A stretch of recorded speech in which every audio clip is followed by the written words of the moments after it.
రాజశేఖర రెడ్డి గారు కూడా మంచి ఫ్రెండ్ కదా. అవును. ఏం రాజు అని పిలిచేవాడు ఆయన. ఎంత ఇష్టం అంటే కృష్ణరాజు గారు అంటే. వాళ్ళకి ఎప్పటి నుంచో అనుబంధం, మంచి స్నేహితులు. కృష్ణరాజు గారు మంచి సలహాలు అడిగేవారు ఆయన. అలా ఉండేవారంట వాళ్ళ బాండింగ్. తర్వాత కూడా కృష్ణరాజు గారు మినిస్టర్ అయ్యాక ఆయన కూడా పాపం ఎంతో మంది వెనకాతల ఎన్నో సంవత్సరాలు పాదయాత్ర చేస్తూ వెనకాతల చాలా మంది పాపం ఓన్గానే పోషించారు. వాళ్ళు అంత అలా నిలబెట్టుకొచ్చారు రాజశేఖర రెడ్డి గారు. కృష్ణరాజు గారు కొంచెం ఇవన్నీ ఖర్చులు ఇవన్నీ కదా, మా వాళ్ళు ఒకళ్ళు ఇద్దరు 2 బంకులు అడుగుతున్నారు, ఇవ్వండి, ఇస్తే వాళ్ళకి కొంచెం హెల్ప్ అవుతుంది అంటే వెంటనే ఇంకా రాజశేఖర రెడ్డి గారు అడిగారంటే వెంటనే ఒక 2 బంకులు శాంక్షన్ చేస్తానండి.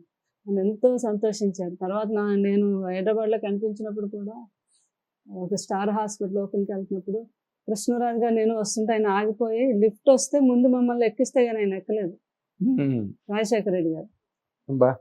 అంత చాలా మంచివాడమ్మా కృష్ణ.